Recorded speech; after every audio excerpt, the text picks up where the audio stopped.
Jo. Do me thënë, si mbasi jush, që të ndihmonte paqen duhet që të azgjësohet komplet shteti iranian dhe regjimin në fuqi. Po kush është basi atëre?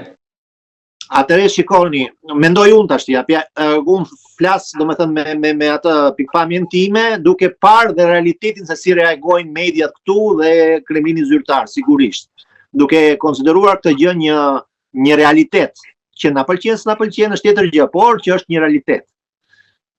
Në qoftë se unë nuk kam askur farë simpati personalisht për regjimin e Ajatollahëve.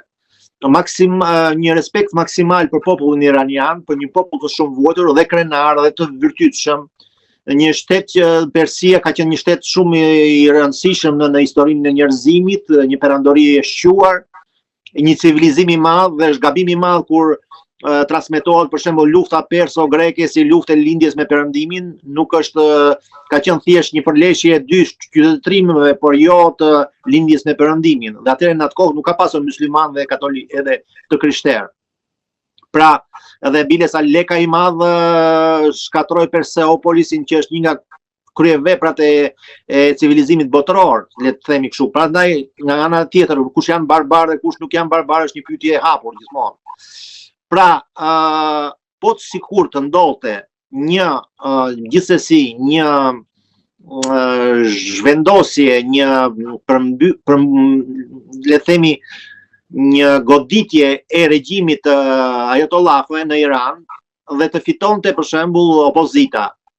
Unë mendoj që do të ishte një kaos komplet për rajonin, pasi mbas kësaj do të fillonin tendencat e shpërbërjes së Iranit në pjesë dhe në copza më të vogla. Dhe do të dilte në pak një problem shumë i rrezikshëm, ndoshta edhe një kaos shumë e drejtë, që është çështja kurde.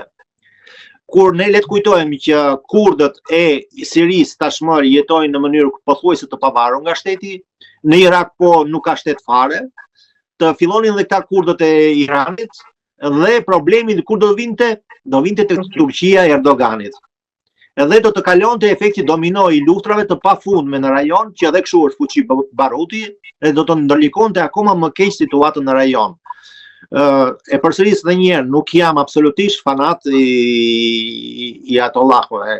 Unë uroj që, por për hir të vërtetës duhet thënë që edhe regjimi i Shahut, që ka qenë më përpara, nuk ka qenë një regjim demokratik siç e përmendin, kështu kuptohet, ka qenë tolerant, lejoheshin fundet e minifundet, edhe gratë nuk mbylleshin me perçe, po nga ana tjetër ka pasur shumë ai përndrishje gjithashtu kundërshtarët e vet, ka pasur një korrupsion të tmerrshëm, dhe kur fillojnë tash edhe flasin për të birin e tij, Reza Pahlavi, që do mund të vijë rivi në pushtet etj, nuk besoj që opozita do ta lejonte një gjë të tillë. Opozita iraniane është një pozitë paradoksale në fakt.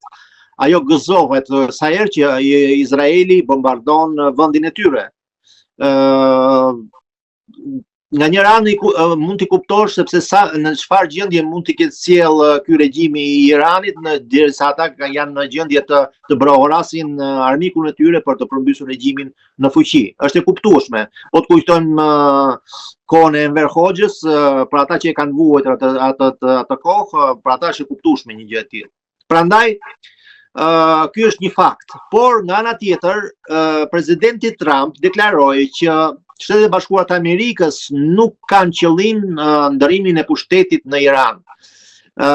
Biles një lajm i fundit që kaloi, do të thënë ishte kështu që Shtetet e Bashkuara të Amerikës nëpërmjet zyrtarëve të pakonfirmuar arab i kanë transmetuar Iranit që Izraeli është gati të ndalojë luftën në ditët e ardhme. Do të thënë, dhe pala iraniane është përgjigjur që neve jemi të detyruar të përgjigjemi sulmeve të Shtetet Bashkuara të Amerikës. Çfarë mund të jetë kjo përgjigje?